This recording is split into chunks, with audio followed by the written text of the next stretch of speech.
my dear friends, how are you? I hope all are good. So let we start the SST chapter number 9, family and community. ठीक है, परिवार और समुदाय. Learning outcomes क्या क्या हैं इनके? फैमिली, रोल्स एंड रिस्पॉन्सिबिलिटीज और community. I love and dharma are the flower and fruit of family. प्यार और धर्म जो है एक परिवार के फूल और फल हैं. Let's talk about family. The family is the fundamental and most ancient unit of any society.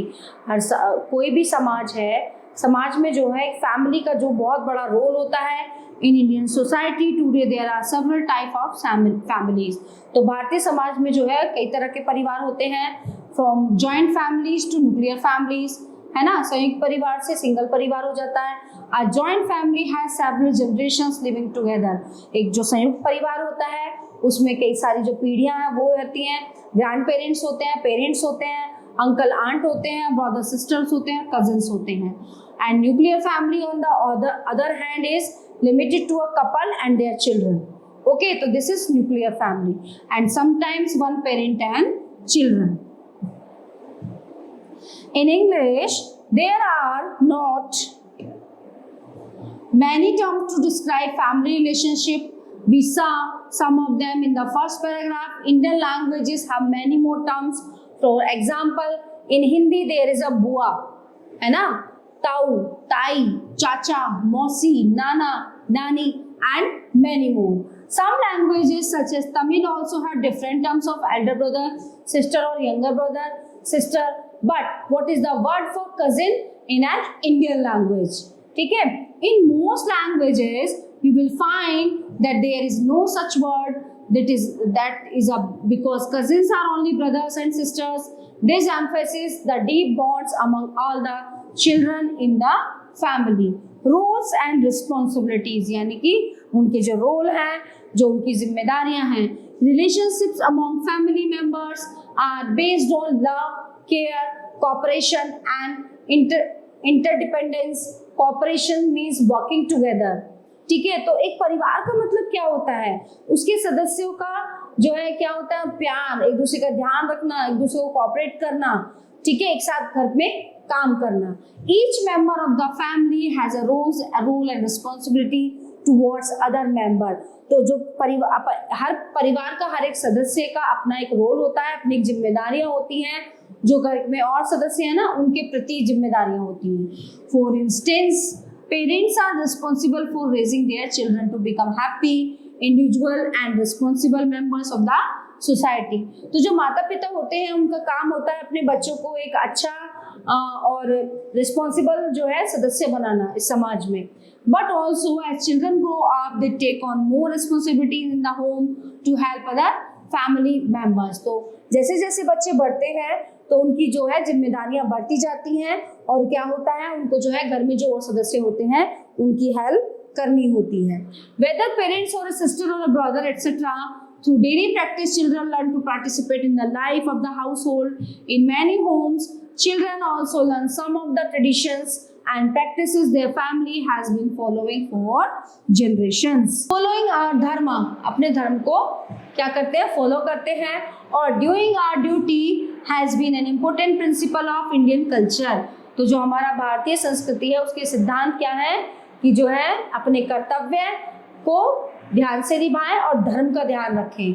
The family is also a school where children learn important values such as अहिंसा, दाना, सेवा and त्याग. ठीक है. तो जो परिवार होता है उनका पहला स्कूल होता है जहां से वो लोग क्या क्या सीखते हैं? अहिंसा, ठीक है ना, देना, सेवा, दूसरों की सेवा करनी, त्याग करना. Individuals in the family often give up their own needs to take care of the family's need. Let us see one such story. My name is Tenzing. I love the mountains we love in, though life is sometimes hard. My father runs a small grocery store. मेरा नाम तेंजिंग है, ठीक है ना. I love the mountains. मुझे पहाड़ पसंद है और मैं वहीं पे रहता हूँ, ठीक है. तो लेकिन वहाँ पे कभी कभी जीवन बड़ा मुश्किल हो जाता है. मेरे फादर का एक छोटा ग्रोसरी स्टोर है. After my mother became busy in a local handicraft cooperative making our beautiful traditional fabrics, food carving and other items for sale to tourist. ठीक है ना, तो मेरी माता जी जो है, जो टूरिस्ट आते हैं, जो पर्यटक आते हैं, उन बेचने के लिए बहुत सारे सामान बनाती हैं। Okay, my father join in cleaning the house. मेरे पापा जो है मम्मी की हेल्प करते हैं घर को साफ करने में। Taking care of our small vegetables garden and other house hold chores. Often he helps my grandmother prepare food for us all. Grandmother always has all sorts of interesting stories to tell me with humor and wisdom. No one seems to understand people better than her. Grandfather helps me with my homework and takes me to the school bus stop. तो जो मेरे दादाजी हैं वो क्या help करते हैं मेरी, मुझे स्कूल छोड़ने जाते हैं मेरी बस में। He is also actively involved in social work in our colony and is always offering his help to others. For example, when there is a power failure in our area, he goes and registers a complaint at the nearby office. When our neighbor's house got damaged in a storm, he collected some money from the whole neighborhood to help with the repairs. इसका मतलब जो अचानक बिजली जाती है तो मेरे दादाजी जो है वो ऑफिस में जाके कंप्लेंट करके आते हैं। इवन आंधी तूफान में किसी का कोई नुकसान हो जाता है तो सब जो है पैसा कलेक्ट करके उनकी हेल्प करते हैं। We are lucky that my parents can take care of basic necessities like food and clothing. मैं बहुत भाग्यशाली हूँ कि मेरे मम्मी पापा जो है मेरा खाना पीना कपड़े का बहुत जरूरतों का ध्यान रखते हैं। When any special expenses come up, I have often seen that they discuss them together. जब कोई स्पेशल खर्चे की बात आती है, कुछ ज़्यादा एक्सपेंसेस खर्चे की बात आती है, तो ये सब जो है आपस में बैठकर उस चीज़ को डिस्कस करते हैं। Mother says that we should always try to save money for any unexpected needs that may arise in the future. तो मेरी माँ हमेशा कोशिश करती है कि वो पैसा बचा कर रखें। इन फ्यूचर अगर कोई ऐसी ज़रूरत आ पड़े या कोई परेशानी आ जाए तो वो पैसा उस समय पे काम आ सके। That story was set in Meghalaya. Let us now travel to town in Kerala. तो ये जो कहानी है ये मेघालय की है और अब हम ट्रेवल करते हैं केरला की तरफ। Shalini lives with her family in a town in Kerala. तो शालिनी जो है केरला के कस्बे में उसका परिवार के साथ रहती है। Her father runs a small business and her mother is a teacher in A near by school. उसके पापा का एक छोटा सा बिजनेस है और उसकी मम्मी एक पास के स्कूल में अध्यापक है। Shalini has a younger brother, उसका एक छोटा भाई है। Her grandmother Achamma, father's mother Chittappa, father's brother और paternal uncle and her Chitti aunt और uncle's wife live with them. तो उसके साथ उसके दादी दादा चाची चाचा ये सब रहते हैं। They have a daughter Shalini's cousin who she calls चिन्नी। शालिनी's uncle has just lost his job and her aunt is a homemaker। उसकी चाचा की जो है जॉब छूट गई है और उसकी चाची जो है एक हाउसवाइफ है। The whole family was preparing for the festival of Onam।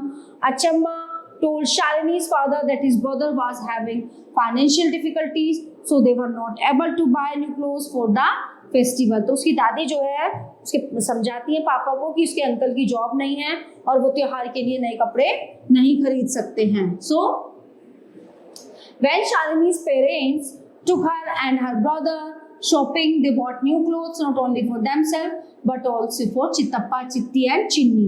As a result, Shalini got that the silk dress she had expected, she had to settle for a simple cotton one.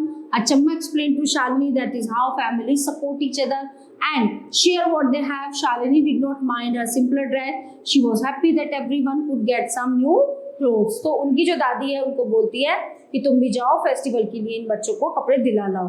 अब उसमें क्या होता है, शालिनी को एक silk की अच्छी dress चाहिए होती है, बट क्योंकि उसके अंकल और आंट के बच्चों अंकल की जॉब नहीं है तो उनके पास पैसे नहीं है, तो उन बच्चों को भी कपड़े दिलाने होते तो उसके पेरेंट्स नहीं उसको दिलवा पाते। लेकिन वो खुश है कि सभी बच्चों को नए कपड़े त्योहार के लिए मिल गए। Now let's talk about community. Community यानी कि जो एक समुदाय होता है। Families are connected not only within themselves. जो परिवार होते हैं वो आपस में कनेक्ट नहीं होते but also with other families and the people around them. But जो लोग उनके चारों तरफ रहते हैं उनसे भी उनको एक कनेक्शन बनाना पड़ता है। Such a group of connected people may be called a community. तो ये जो पीपल का आपस में लोगों का कनेक्शन होता है इसको बोला जाता है community. There are other meaning of community depending on the context. Members of a community come together for various reasons like celebrating festivals, organizing feasts, wedding and other events।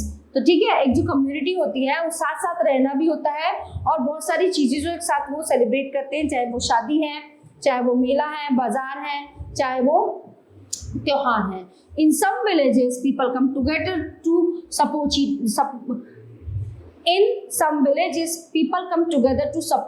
each other with agriculture practices like preparation, sowing, and harvesting. Over time, communities often agreed upon some practices on the use of shared natural wealth and resources such as water, grazing lands, and forest produce.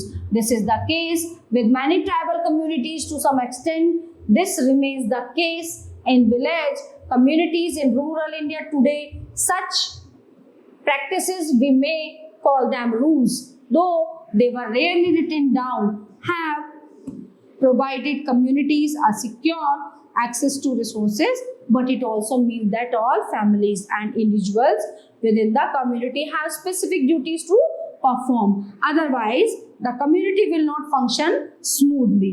ठीक है, अब community में क्या होता है, लोगों को एक दूसरे की हेल्प करनी होती है, एक दूसरे की सहायता करनी होती है.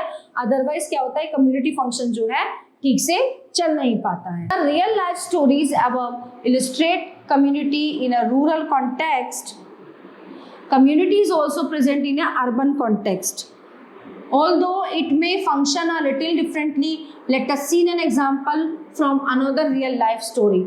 More than 20 years ago, 20 साल पहले की बात है, in an area of Ahmedabad, Amol Parmar, owner of a small auto fabrication workshop, noticed a group of underprivileged children on the street. अब क्या है कि 20 साल पहले की बात है, अहमदाबाद का एक व्यक्ति था अमोल परमार, वो एक छोटा ऑटो फैब्रिकेट वर्कशॉप का मालिक था. Notice the group of under privilege children on the street. अब वो नोटिस करता था जो वहाँ पे स्ट्रीट में, गली के सड़क के किनारे पे कुछ बच्चे रहते थे. Some had dropped out of school. कुछ बच्चों ने स्कूल छोड़ दिया था. क्यों? क्योंकि वो गरीब थे. While others had never been to school. कुछ ऐसे थे जो कभी स्कूल ही नहीं गए थे. So Amol started giving them tuition from 5:30 to 9:30 PM every day. तो उसने जो है डिसाइड किया कि वो उनको पढ़ाएगा शाम 5:30 से 9:30 बजे तक. After his regular work hour, he also provided the kids a free dinner. उसके बाद उनको पढ़ाने के बाद वो उन बच्चों को फ्री में रात को खाना भी खिलाता था. Soon 150 children were attending those classes regularly and were deeply interested in the lesson. तो जल्दी ही कम से कम 150 बच्चों ने वो क्लास ज्वाइन करना शुरू कर दिया और वो वहाँ पे पढ़ने में बहुत जो है इंटरेस्ट लेने लगे, उनको आनंद आने लगा. A few teachers from a local school noticed the classes and joined the teaching for a while. कुछ टीचर्स जो है ना, कुछ अध्यापक ने ये चीज नोटिस की जो आसपास के स्कूल के थे और उन्होंने भी यहाँ पे टीचिंग ज्वाइन कर ली. One of them observed these children don't get proper benches to sit on, have no silent zone classrooms and the vehicles passing by make lots of noise. तो एक ने उसमें ऑब्जर्व किया कि जो है कुछ बच्चों को बैठने के लिए प्रॉपर बेंच नहीं थी और बहुत शोर होने की वजह से एक शांत वातावरण भी नहीं था उनके पढ़ने के लिए. क्या होता था, जो वाहन आते जाते थे उनका शोर होता था. This touch okay. So yet the love and affection I got from them was unbelievable. नहीं, so yet the pay all their attention to what the teachers tell them. This touched my heart. The love and affection I got from them was unbelievable. Some older children who were attending regular school also joined as volunteers to teach in Amol's classes. One of them remarked, "We went there to teach instead. We learnt a lot from them." Number one, discuss this story in your class.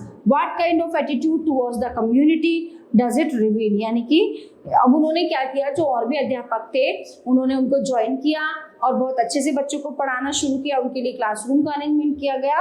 अब इस चीज़ से हमें क्या शिक्षा मिलती है कि हमें बच्चों को बताया जाए कि what kind of attitude towards the community does it reveal. ठीक है ना. तो औरों के लिए जो अब एक दयालुता का भाव है, एक मानवता का भाव है, वो इंसान के अंदर होना चाहिए. What values get reflected in Amol Parmar's initiative. कि देखो इन्होंने एक इनिशिएट लिया तो उसकी कितनी वैल्यू हुई, कितने बच्चों को पढ़ाई से जुड़े.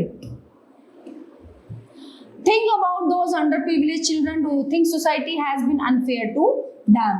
What should society do to make sure that all children get access to education? New types of communities have also emerged in the last 30 or 40 years. Residents Welfare Association in many urban areas are example of communities that make their own rules and regulations. Those could be rules about waste management, cleanliness of common areas, taking care of pets, and so on. People living in the community participate in making such rules and regulations. ठीक है ना? पिछले 30-40 सालों में क्या हुआ है कि ऐसी तरह तरह की कम्युनिटीज बनी है ना, जो सफाई का ध्यान रखती हैं, जो पशुओं का ध्यान रखती हैं, जो स्ट्रीट डॉग का ध्यान रखती हैं. इस तरह से communities are ultimately interdependent. The same residents welfare association, for instance, will depend on the trading community for supplies and also on municipal workers to handle waste. In our complex societies, everyone depends on a number of other people and communities. So, we now understand the community is a flexible concept. A few more examples. Number one, a jatti or a subdivision of it is also often called a community. A group of people of a particular religion, common work or interest, especially a smaller group, may also be called a community. For instance, Mumbai's Parsi community, Chennai Sikh community, America's Indian community, Kerala's scientific community, our school's art community, the village's farming community, and so on. The list is endless. In your school, you may be part of different communities. है ना, school में भी आप different communities में part ले सकते हैं. Your class of course, but also the sports community, national service scheme, the national cadet corps, science on, drama clubs, etc. So these are the families and communities. So our topics are covered in this chapter here. I hope you all are very well enjoyed this chapter. Thank you.